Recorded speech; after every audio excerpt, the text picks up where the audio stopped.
This is a self-administered, simple test for, are you doing a good job? It comes from talking with advisors around the world over the last 12 years. It goes like this. 1, prove you know your client, their circumstances, their aspirations, their risk tolerance, their risk capacity. 2, prove you looked at all sorts of alternatives, some of them non-financial, work longer, use non-investment assets, spend less. Prove that you've done some iterative planning.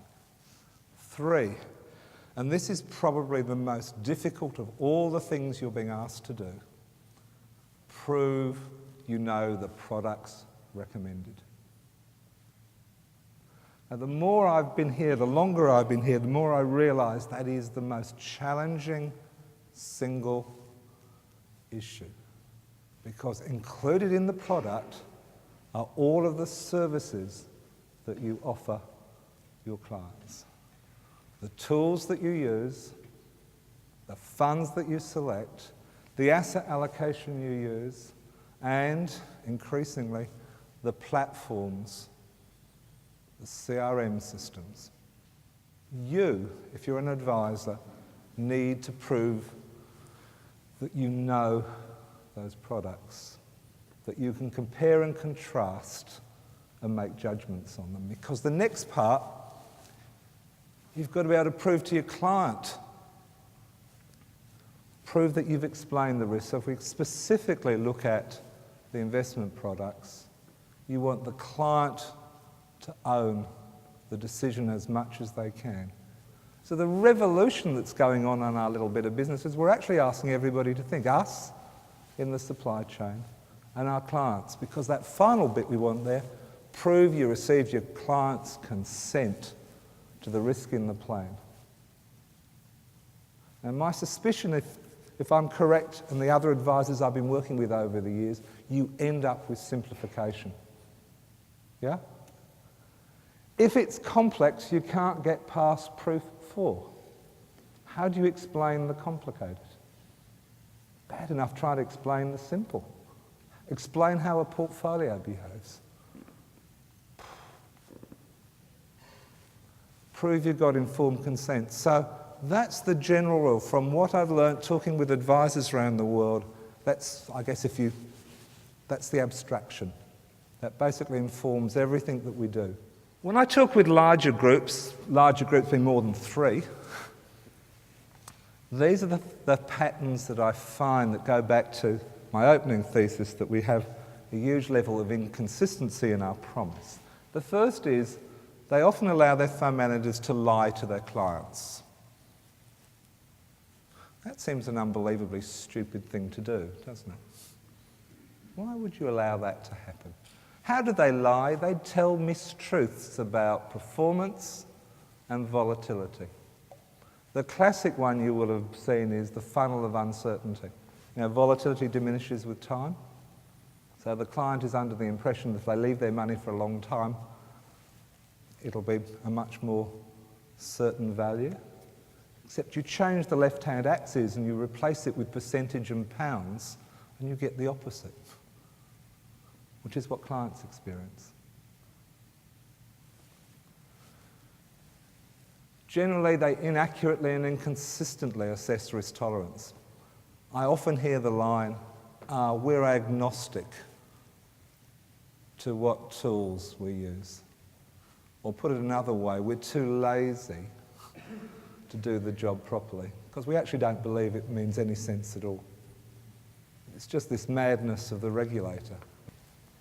You must have a defensible and rigorous method of getting to a portfolio recommendation. I just think, and I'm using the word portfolio, I just think it's going to be really difficult picking funds, unless you can actually prove you've got a competency of constructing portfolios. You're going to be picking portfolios. So against this backdrop, and you know all the other terrible, sad stories of mis-selling, we have the guidance paper of March last year. Accepts that risk tolerance, attitude to risk is a separate and measurable input. It asks for risk capacity, the single most difficult challenge you're ever going to get. How much can the client afford to lose? Gosh, that means that terrible set of words, cash flow planning. Unless you have some sense how awful cash flow planning might be in terms of time commitment, and that it might be wrong the moment you've finished it, it's still necessary to get some sense of risk capacity. So what do you need to show that clients' needs are met within an advisory firm? You need a reliable, consistent method of assessing risk tolerance, a link from a score to an asset allocation, and I'll explain why that's important shortly. A logical way to link that to clients' risk required and risk capacity, because it's quite clear, isn't it? A psychological attribute may have nothing to do with people's personal circumstances, just one of the inputs. It's like a piece of pathology. Knowing my blood pressure may or may not be important if I've got a sprained ankle. And you need a consistent method of explaining investment risk, one that's reflective of a client's experiences. There's lots of benefits of consistency. I'll start with the ideological purity of respecting clients. Now, at the end, consistency protects and grows enterprise value. That's what the cosmetics industry can teach us. If you do it right, people will buy your product. They won't whinge all the time. So what do you need in practical terms? You need a test, a cash flow modelling tool, a consistent method of explaining risk and return, a provable implementation capability around your portfolio,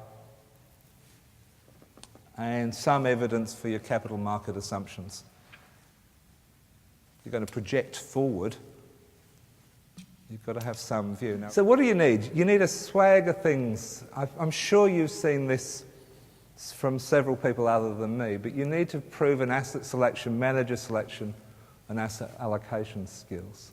And you need to be able to do that backwards and forwards, it seems to me. You need to be able to show that whatever you're doing, whether you're doing it yourself or somebody else, actually did it good. Done good? You know, is that an Australian term? Do you used to describe it as forwards who did well in the pack on a Saturday afternoon. They done good. They're not very bright and obviously didn't speak English. You need to be able to support that going forward, and you need to have fund costs consistent with probable future performance. I was trying to say in a nice way that if you have high costs, you have to be very sure that you're finding good managers.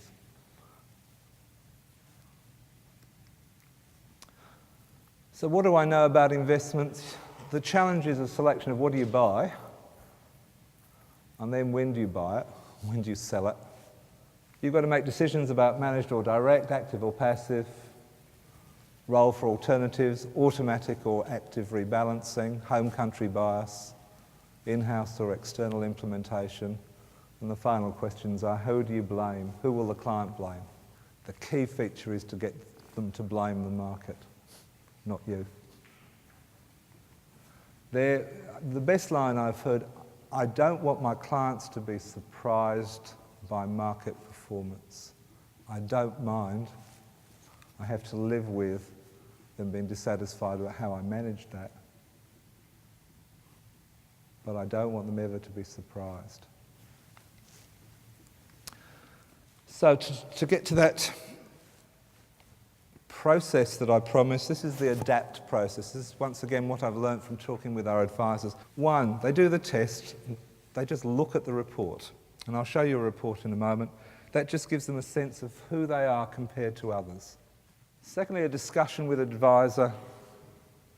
Why are you different? He and she will be different. They almost invariably will. If they're in business together, they'll be different. If they're in financial services, less likely. If they're trustees, beneficiaries, more complex things, they will be different. And from that, you want an agreed risk score to proceed with. Convert that to an asset allocation, and then project it to see if it works. Will an asset allocation consistent with the agreed risk tolerance based on your reasonable capital market assumptions meet the client's needs and circumstances going forward? Probably not. Life is never that simple. So we're back to that second proof, the iteration. Okay, we'll have to change spending, work longer, take more risk, less risk, depending on the amount of money. So all risk tolerance does is the starting point, to use the contemporary language, of the conversation with the client. It's the opposite, if you will, of a portfolio picker. It's just a starting point for that discussion. That drives you into cash flow, even though the plan is rubbish. 5 minutes after you've finished it, it's wrong. The next weekend, it's wronger. And finally, you just need to test that people understand the risk, that the expectations are realistic. What's the way forward? More regulation. Take control of the investment expectations, don't let them set it. De-emphasise alpha chasing and promote wealth protection, because that seems to be at least supported by the data.